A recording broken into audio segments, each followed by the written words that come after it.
हमारा तो पेपर है जी एएस अकाउंटिंग का। और एएस अकाउंटिंग के अंदर हम एमसीक्यूज पोर्शन अपना कवर कर रहे थे। और एएस अकाउंटिंग में एमसीक्यूज पोर्शन में हमारा ये पेपर है 2021 का, फरवरी मार्च का 1-2। फरवरी मार्च में एक ही वेरिएंट आता है आपका ए लेवल्स के अंदर, तो फरवरी मार्च का वेरिएंट है 1-2। और ए लेवल्स अकाउंटिंग में या एएस अकाउंटिंग का पेपर है आपका फरवरी मार्च का, वेरिएंट 1-2 है। So a business value its inventory at the lower of cost and net realizable value. Which accounting concept is being applied? That is prudence. क्योंकि prudence concept ये कहता है कि profit should not be overstated. दूसरा prudence concept ये कहता है कि inventory should be recorded at its cost price or NRV whichever is less. दोनों में से जो कम होगा उसके ऊपर आपने रिकॉर्ड करना है। तो prudence concept इस पे अप्लाई होता है। लोअर ऑफ कॉस्ट और NRV का कॉन्सेप्ट प्रूडेंस के जरिए ही यूज किया जाता है। नेक्स्ट देखते हैं, ऑन फर्स्ट में Tom sold an old vehicle with net book value of 10,000 to Arnold for 12,000। Arnold paid 7,500 by check and agreed to pay the balance by installments.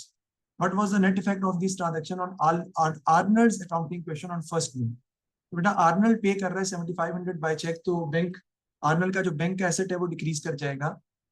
दूसरा, sold an old motor vehicle, net book value 10,000 है, to Arnold for 12,000। तो Arnold को बेटा loss हो रहा है 2,000 का, क्योंकि वो 10,000 का व्हीकल 12,000 में परचेज कर रहा है। इसकी नेट बुक वैल्यू 10,000 है और वो खरीद रहा है 12,000 में। तो उसका जो ओनर्स कैपिटल है, Tom sold an old vehicle with net book value of 10,000 for to Arnold for 12,000। Arnold paid 7,500 by cheque and agree to pay the balance by instalment. ठीक है, तो 12,000 का बेटा आपका एसेट इंक्रीज करेगा। मैं एंट्री पास करके दिखाता हूँ आपको, क्योंकि उससे जरा आसान हो जाएगा समझना। आपकी सपोज करें कि मशीनरी जो है वो इंक्रीज कर रही है 12,000 से, बैंक आपका डिक्रीज कर रहा है कितने से, 7,500 से, और बाकी जो है वो आपका ट्रेड पेबल है या लायबिलिटी है, और वो कितनी है, 4,500। ठीक है जी। तो अगर आप गौर करें तो आपका जो एसेट्स हैं वो आपके इंक्रीज हो रहे हैं 12,000 से, और फिर आपके एसेट्स डिक्रीज हो रहे हैं 7,500 से। तो नेट इफेक्ट अगर आप देखें तो 4,500 से आपके एसेट जो है वो इंक्रीज कर रहे हैं, 4,500 से आपके एसेट इंक्रीज कर रहे हैं। फिर आपकी जो लाइबिलिटी है ट्रेड पेबल की, वो इंक्रीज कर रही है कितने से, 4,500 से। तो इंक्रीज 4,500 एसेट्स और इंक्रीज लाइबिलिटीज 4,500, और ओनर्स कैपिटल पे इसका कोई इफेक्ट नहीं पड़ेगा। अगर अभी तो आपने बताया कि लॉस है, नहीं नहीं नहीं नहीं, वो तो लॉस प्रॉफिट उस बंदे के लिए होगा ना जो बेच रहा है। जो खरीद रहा है वो तो उसकी कॉस्ट ही है, उसके लिए तो उसने नया ही खरीदा है। तो वो 12,000 उसका नॉन करेंट एसेट में इजाफा होगा, उसका कोई लॉस प्रॉफिट से कंसर्न नहीं है। तो 12,000 का नॉन करेंट एसेट बढ़ेगा और बैंक आपका 7,500 से डिक्रीज होगा, तो 4,500 से एसेट इंक्रीज हो रहे हैं, डी आंसर है। लायबिलिटी इंक्रीज हो रही है ट्रेड पेबल 4,500 से, और कैपिटल पर कोई इफेक्ट नहीं पड़ेगा, because the loss is not suppose to be recorded by the purchaser. Purchaser ने जितने का लिया है वो उतनी से रिकॉर्ड करेगा। आगे, which item is not included as part of the capital cost of a new machine. यानी वो ये बेसिकली पूछ रहा है कि कौन सा आइटम ऐसा है जो कैपिटल एक्सपेंडिचर है, जो उसकी कॉस्ट ऑफ न्यू मशीन के साथ ऐड होके लिखा जाएगा, कॉस्ट ऑफ एसेट के साथ। Cost of delivering the machine to the factory, yes. Cost of installing the new machine, yes. Interest on a loan use to buy the machine, no. Invoice price of the machine, yes. ठीक है जी। तो which item is not included as part of the capital cost of a new machine, that is interest on loan use to buy the machine. जो interest on loan आप पे कर रहे हैं वो आपका रेवेन्यू एक्सपेंडिचर है। जो लोन आपने लिया होगा मशीन को खरीदने के लिए वो कैपिटल रिसीट है, वो कैपिटल रिसीट है, लोन लिया है आपने। लेकिन इंटरेस्ट ऑन लोन जो आप पे कर रहे हैं use to buy the machine, वो आपका रेवेन्यू एक्सपेंडिचर ट्रीट किया जाएगा। बाकी delivery cost, invoice price, installation cost, ये सब कैपिटल एक्सपेंडिचर में आते हैं, ये कैपिटल कॉस्ट में आते हैं। Why does the business charge depreciation on its non current asset? पहले भी मैंने आपको बताया, to spread the cost of asset over it useful life. ये पहले भी जिक्र हो चुका है। एसेट की कॉस्ट को डिस्ट्रीब्यूट करने के लिए over the life of the asset. 4 का आंसर जो है वो डी आपका आता है, to spread the cost of asset over it useful life. ठीक है जी, 4 का। फिर जी, the net book value of motor vehicle of a company is shown beginning of the year, end of the year. During the year, an old vehicle was traded in as part exchange for a new vehicle. The part exchange value of the old vehicle was 8,000. The remaining purchase price of the new vehicle 30,000 was paid by cheque, what was the depreciation charge for the year. वो depreciation charge जो है वो पूछ रहे हैं।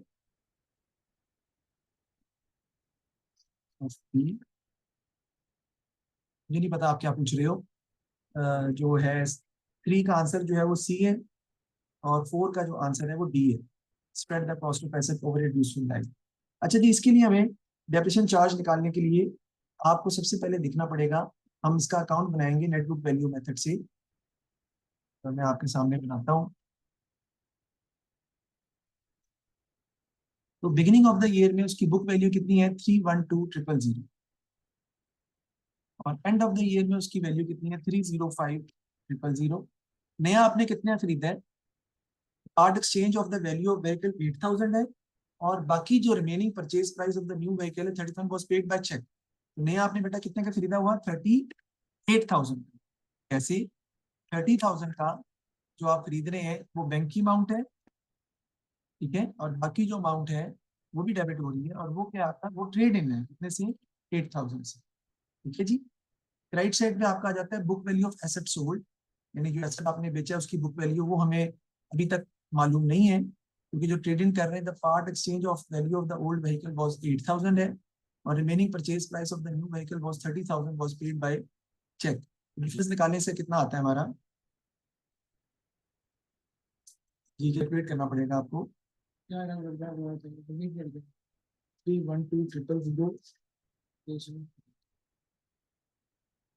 और plus 38,000 है, और 305,000 माइनस कर देंगे तो सी आंसर है आपका 45,000। सर 45 आता है। जी जी 45,000 जो है वो उसका आंसर जो है वो आपका जो है वो आंसर आ जाएगा 45,000। अच्छा, यहाँ पर एक इंपॉर्टेंट पॉइंट है, वो पॉइंट ये है कि सर ये बात एक समझ नहीं आई कि एसेट अकाउंट आपने नेट बुक वैल्यू से बनाया, ये तो बात समझ आ गई, लेकिन सर यहाँ पर एसेट की बुक वैल्यू भी तो आती है, एसेट सोल्ड की बुक वैल्यू भी आती है, वो आपने ली नहीं, वो आपने लिखी नहीं। पहले तो बात है कि book value of asset sold question में दी नहीं, हम क्या सपोज करेंगे, डी, हम सपोज करेंगे कि उसकी बुक वैल्यू एसेट सोल्ड की 0 है, और आपने बेचा कितने का उसको 8,000 का, यानी जो 8,000 का वो बिका है वो सारे का सारा प्रॉफिट ही है ओल्ड व्हीकल पर, क्योंकि बुक वैल्यू जब दी नहीं हुई तो हम 0 ही कंसिडर करेंगे। Difference of the two sides आपकी डेप्रिसिएशन जो है वो आ जाएगी, जो कि 45,000 के तौर पर हम रिकॉर्ड करेंगे।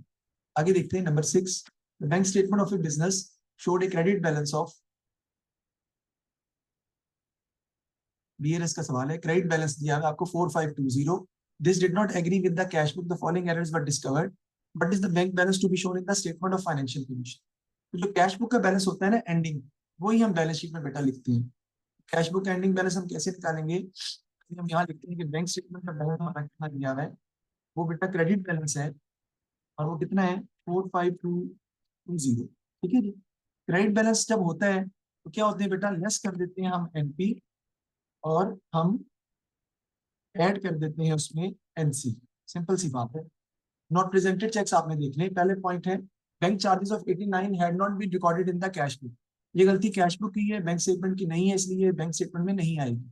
There were unpresented cheque paid to supplier 680, ये हमारे यहाँ से क्या हो जाएंगे, माइनस हो जाएंगे, क्योंकि एनपी जो है वो इस फॉर्मूले के हिसाब से माइनस हो जाती है। Dishonoured cheque for 210 appeared on the bank statement but was not shown in the cash book, ये गलती कैश बुक की है, ये भी बीआरएस में या बैंक स्टेटमेंट के बैलेंस में नहीं आएगी। Sales receipt of 750 has been entered in the cash book but did not appear in the bank statement, ये बैंक की गलती है, और ये आपके not present not credited cheques हैं, ये क्या हो जाएंगे, ऐड हो जाएंगे।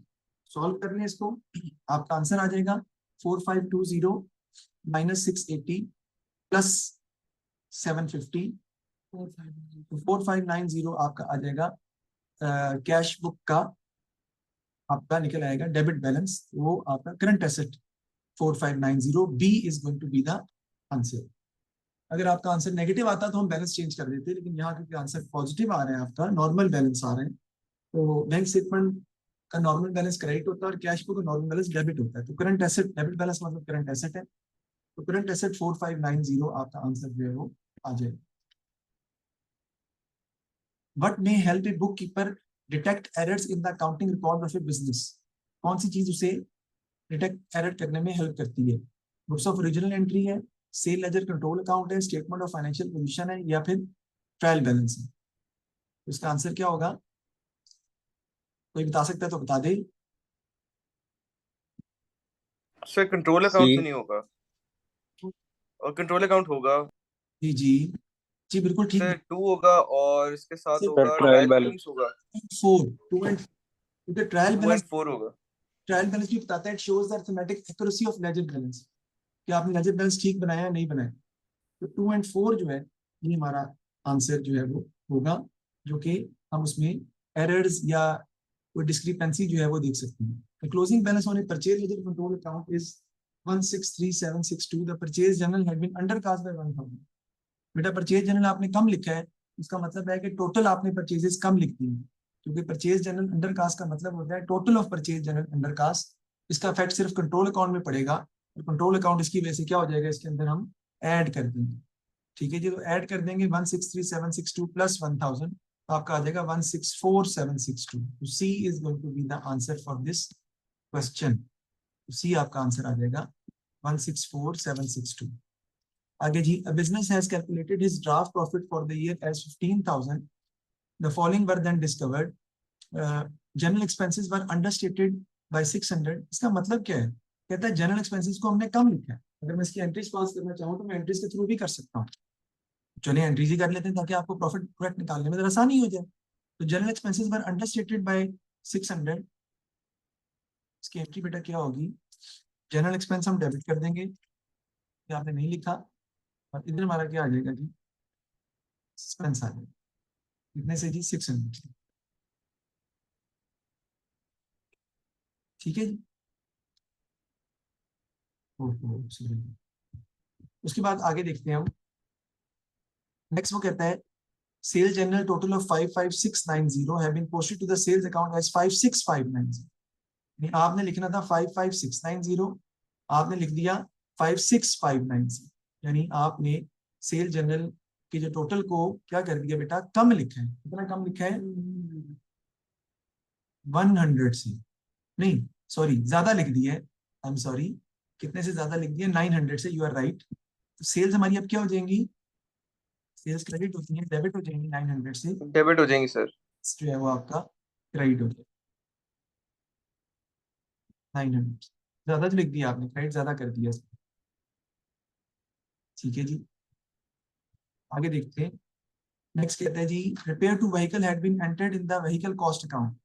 ठीक है जी, आपने रिपेयर को डेबिट करना था, आपने व्हीकल को डेबिट कर दिया। अब क्या होगा? रिपेयर को डेबिट कर देंगे और व्हीकल को क्रेडिट कर देंगे, यानी नॉन करंट एसेट को हम क्रेडिट कर देंगे, जो गलती से आपने लिखा था, रिपेयर को डेबिट कर। अमाउंट इसकी कितनी है जी? 1100।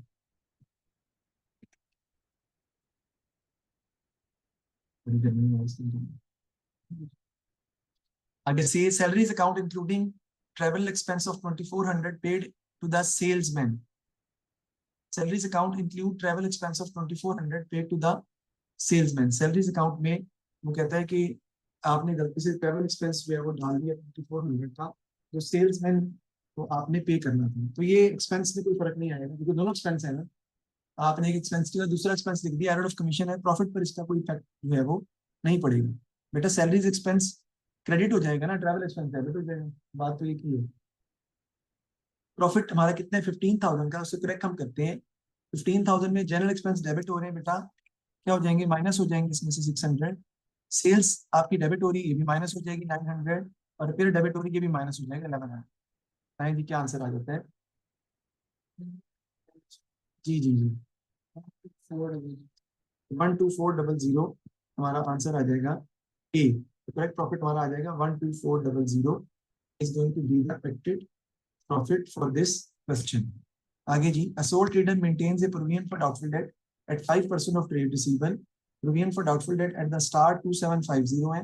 Following information is available. Trade receivable दिए हुए, bad debts दिए हुए, और कहते हैं जी what is the effect on the profit for the year due to change in provision for doubtful debts। Sir जी ये पिछला क्वेश्चन हम एक और तरीके से भी कर सकते हैं। ठीक, किस तरीके से करना सर चाहिए? मतलब एंट्रीज पास करना जरूरत तो नहीं है, आप वैसे भी कर सकते हैं उसको। हाँ जी, कर सकते हैं ऐसे ही। अगर आप इतने ज़हीन हैं तो जरूर करें। नहीं सर बाकी में हो जाता है।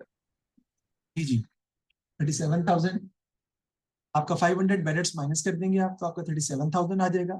37,000 का बेटा हमने क्या निकालना है जी, 5%। क्या आता है जी,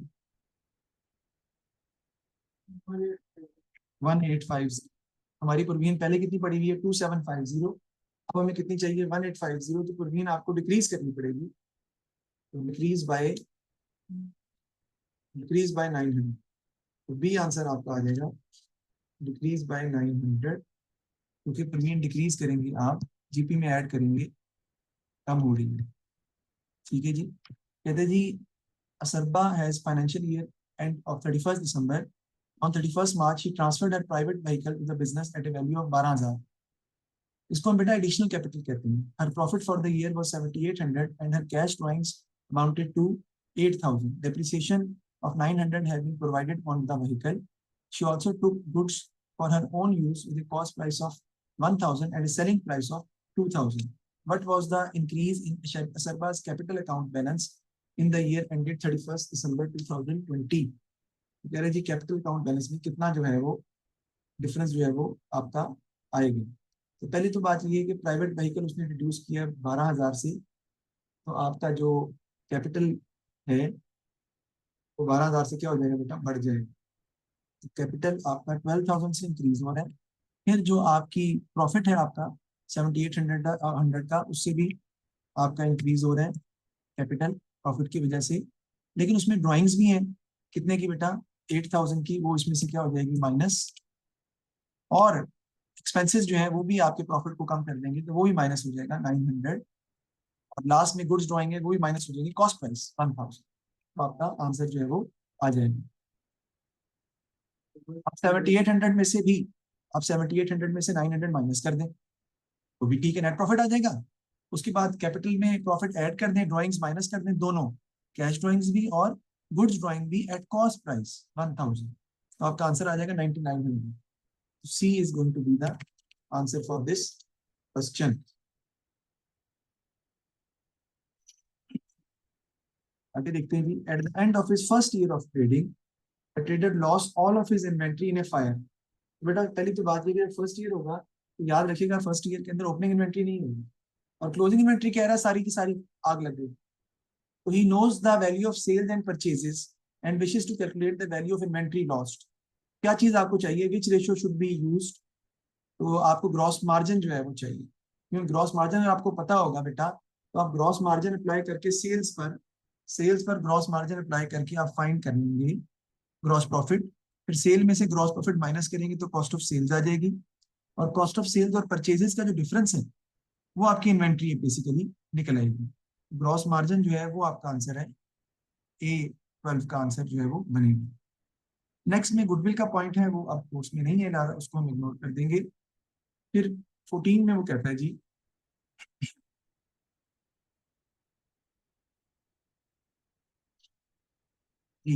which item would appear in a partnership appropriation account in the absence of a partnership agreement. कहते हैं कौन सी ऐसी चीज है जो पार्टनरशिप एप्रोप्रिएशन अकाउंट में आएगी जब पार्टनर्स का एग्रीमेंट जो है वो नहीं हो। प्रॉफिट फॉर द ईयर है, पार्टनर्स इंटरेस्ट ऑन ड्राइंग है, पार्टनर सैलरीज है, पार्टनर शेयर ऑफ प्रॉफिट है।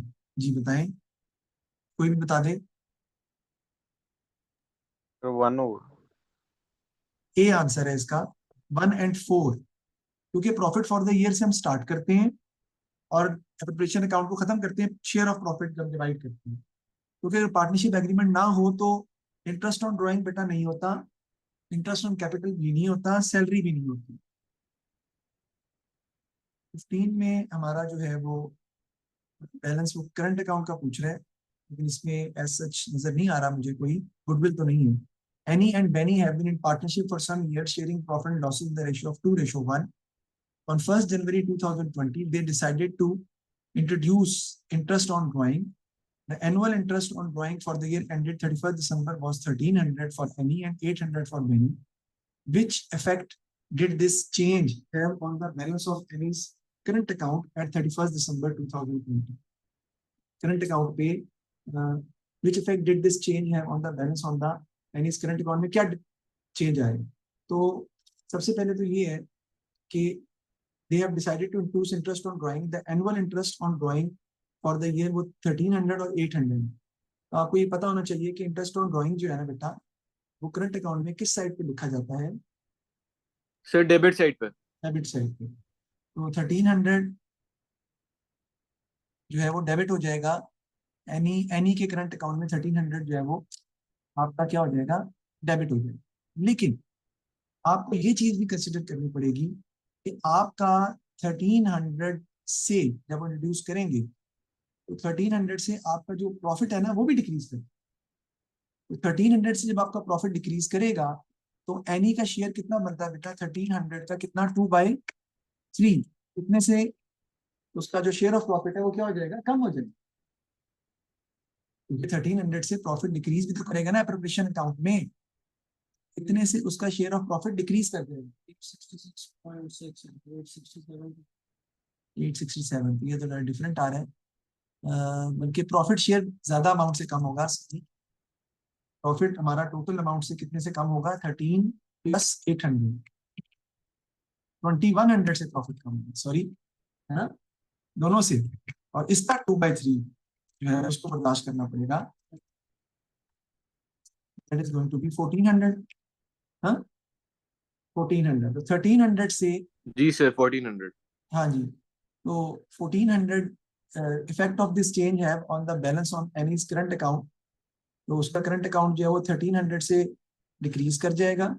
और क्रेडिट साइड पर जो यानी डेबिट साइड पर 1300 आपको लिखना पड़ेगा, और क्रेडिट साइड पर आपको 1400 आपका कम हो जाएगा मजीद। सर डिक्रीज ऑफ 100 आएगा। हाँ, डिक्रीज ऑफ 100 आएगा मेरा ख्याल है, डिक्रीज कर जाएगा 100 से। क्योंकि इंटरेस्ट ऑन ड्राइंग जो है, एनुअल इंटरेस्ट ऑन ड्राइंग 13 + 8, वो तो 2100 ही बनता है, और उसका शेयर 2/3 है। तो प्रॉफिट जब माइनस हो जाएगा 2100, प्रॉफिट कम हो जाएगा। तो उसके हिस्से में 1400 से प्रॉफिट उसका डिक्रीज करेगा। तो क्रेडिट साइड 1400 से बेटा कम हो रही है, और डेबिट साइड 1300 से, 1300 लिख रहे हैं आप, 1300 लिख रहे हैं आप डेबिट पर, और क्रेडिट साइड पर आप 1400 माइनस कर रहे हैं, यानी 1400 मजीद कम कर रहे हैं। ये तो 2700 नहीं बन जाएगा? क्या कहती हैं?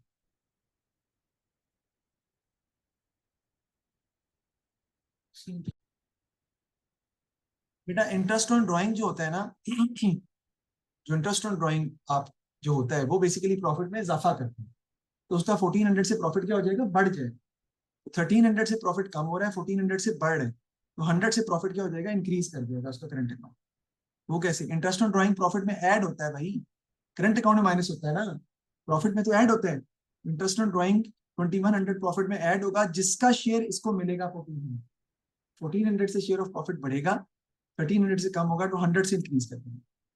ओके हो गया जी।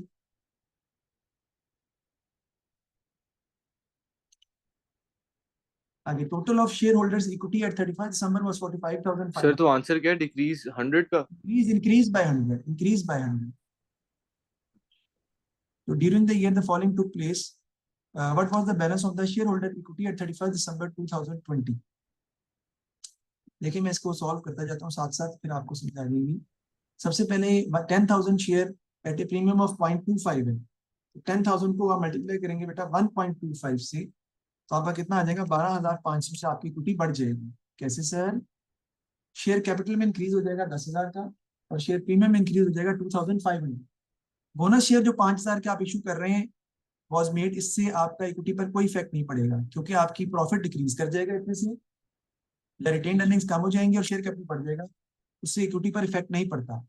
Building were revalued from 2,50,000 to 65,000, तो 15,000 से रीवैल्यूएशन रिजर्व आपका इंक्रीज कर जाएगा, और ये भी इक्विटी आपकी बढ़ जाएगी। फिर प्रॉफिट 20,400 से बढ़ रहा है, इससे भी आपकी इक्विटी इंक्रीज कर जाएगी। There was a transfer to general reserve of 6,000, इससे भी आपकी इक्विटी पर कोई इफेक्ट नहीं पड़ेगा, क्योंकि जनरल रिजर्व 6,000 से बढ़ जाएंगे और प्रॉफिट 6,000 से कम हो जाएगा। डायरेक्टर प्रपोज फाइनल डिविडेंड वो नहीं आता, इनको ऐड कर लें, 12,500 प्लस 15,000 और प्लस 20,400, तो आपका आंसर आ जाएगा।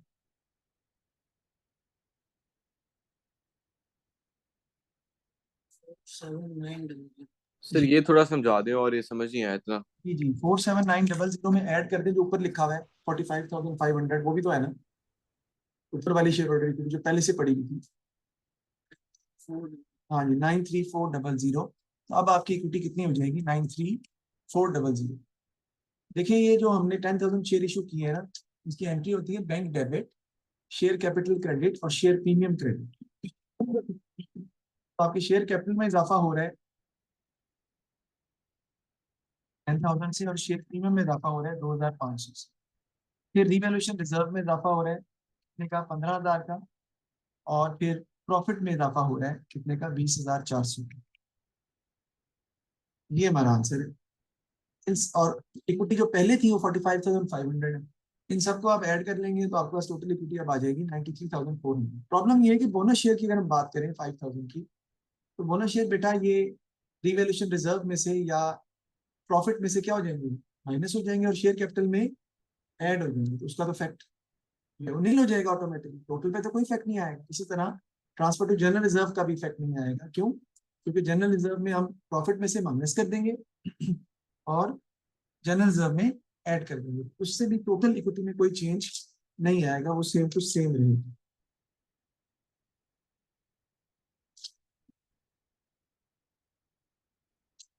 ठीक हो गया जी?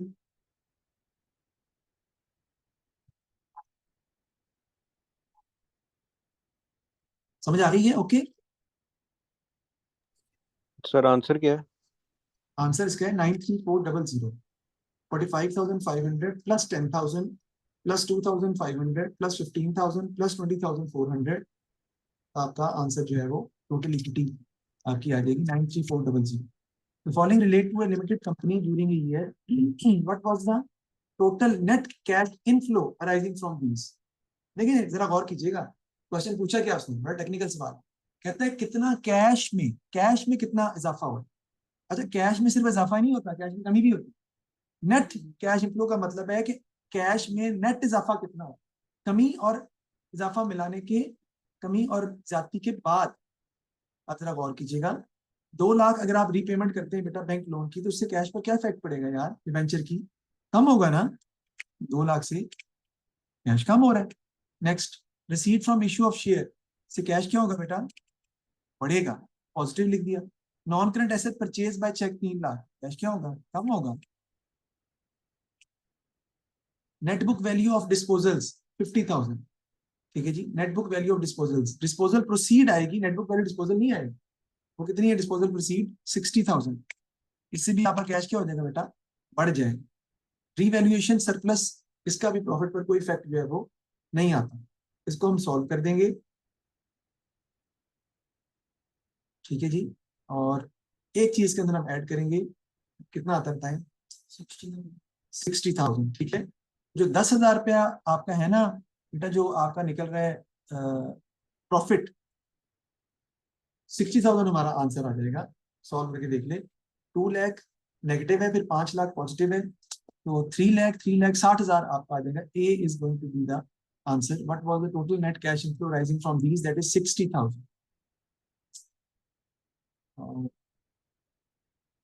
क्योंकि रीवैल्यूएशन की वजह से तो फर्क नहीं पड़ता ना कैश पर। ये हमारा आंसर जो है वो निकला है। थोड़ा डिफरेंट क्वेश्चन था, लेकिन इतना मुश्किल नहीं था। अगर आप ध्यान करें तो आपको समझ इसकी आ जाएगी। वैसे ये जो आपका आ रहा है ना प्रॉफिट, ये प्रॉफिट भी हम माइनस कर देते हैं, लेकिन वो हम माइनस करते हैं प्रॉफिट में से, प्रॉफिट फ्रॉम ऑपरेशन में से। शुक्र है वो दिया नहीं हुआ, और ये सवाल A2 का है वैसे। A2 से लेके what is included in the reserves of a limited company? Debenture? No. Ordinary share?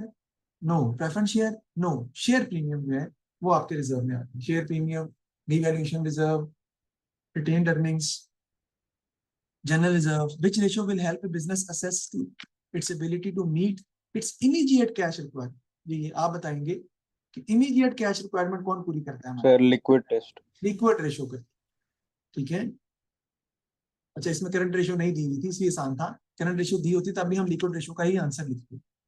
Following information is available at the end of its financial year. There is also a 5 year bank loan of 20,000 repayable in equal annual installments. What was the current ratio? ठीक है जी। ये बच्चों ने सवाल गलत किया था, और सवाल गलत क्यों किया था वो मैं आपको भी समझाता हूँ। करंट रेशियो का बेटा फॉर्मूला होता है current assets divided by current liabilities. बेटा करंट एसेट्स कौन से बनेंगे इसमें देखें, 20,000 प्लस ट्रेड रिसीवेबल 35,000, और rent receivable in arrears, rent receivable in arrears तो ये भी आपका एक रूट रेंट है, यानी ये मिलने हैं पैसे, रिसीवेबल है ना बेटा, ये आपको मिलने हैं, तो ये तीनों करंट एसेट है डिवाइडेड बाय करंट लायबिलिटीज। इसमें आप पे क्या आएंगे बेटा, सबसे पहले ट्रेड पेबल्स 15,000, फिर बैंक ओवरड्राफ्ट है बेटा 8,400 का, और फिर एक और चीज है, और वो है 4,000 का लोन। सर ये कैसे है बेटा जी, जो 20,000 का लोन है ना, वो आपने इक्वल इंस्टॉलमेंट्स में पे करना है, इन इक्वल एनुअल इंस्टॉलमेंट्स में। तो 5 साल का है ना, तो हर साल की इंस्टॉलमेंट कितनी बनेगी, 4,000। तो 4,000 जो आपने अगले साल पे करना है वो करंट लायबिलिटी है, वो आपकी करंट लायबिलिटी में कंसीडर की 2.116 यानी 2.12 हो गया ना, 2.12 रेशो 1, तो ए हमारा आंसर आ जाएगा 2.12 रेशो 1। देखने से मसला है तो दोबारा पूछ सकते हैं आप।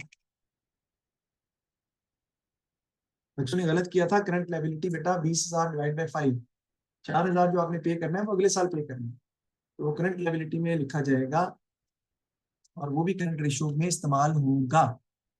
आगे ये सवाल आपका दोबारा आगे, आपको पता है मैंने कहा था कि एक सवाल वेजेस में से आना ही आना है, आर्ली रेट वगैरह पेमेंट करने का, लेकिन ये सिंपल है जरा।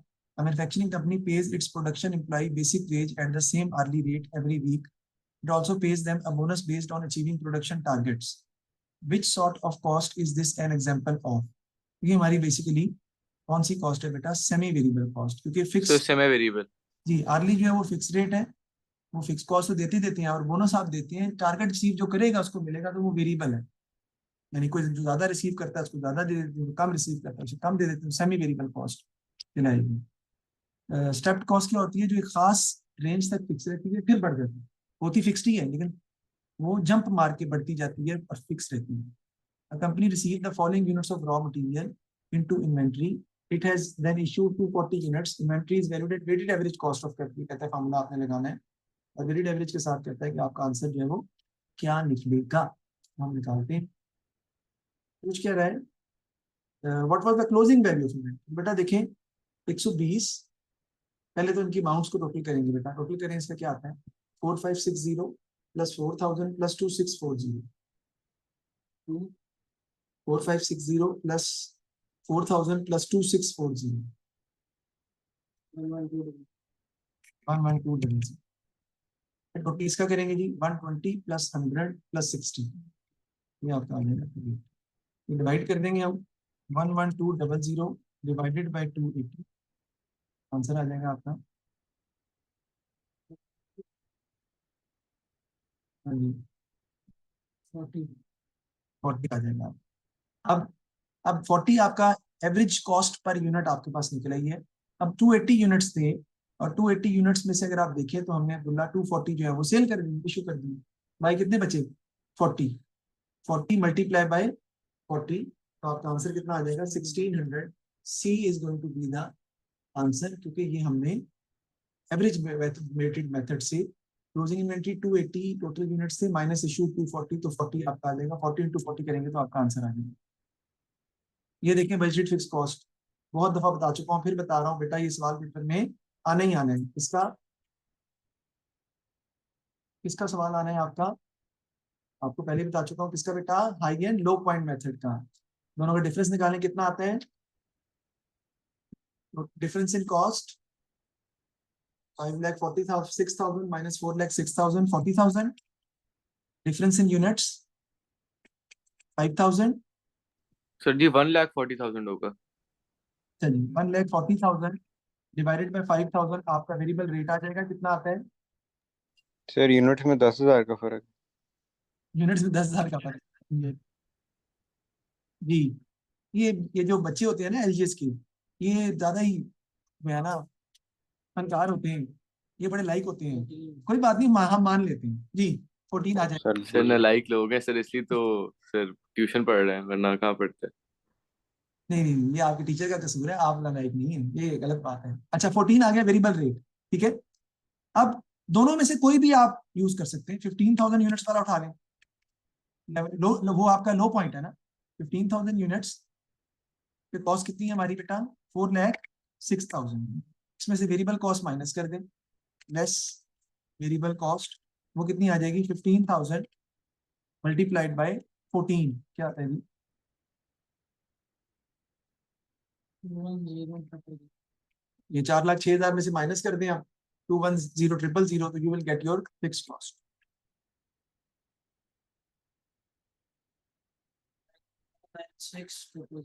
196,000। तो आपका आंसर क्या आ जाएगा बेटा? A is going to be the answer for this question. ये आपका आंसर आ जाएगा। अगर आप दूसरा यूज करेंगे ना 25,000 वाला, तब भी वही आएगा, फिक्स कॉस्ट 196,000 ही आएगी, चाहे आप दोनों में से कोई भी यूज कर लें, तो आपकी चेंज नहीं होगी। तो in March, a company overhead absorption rate was 2 per machine hour. In April, this rate increased. What had increased in April caused the change in the overhead absorption rate? तो सारी बात है, आपकी ओवरहेड रेट जो increase तब करेगा जब आपके आवर्स या तो कम हो जाए, आवर्स कम हो जाए,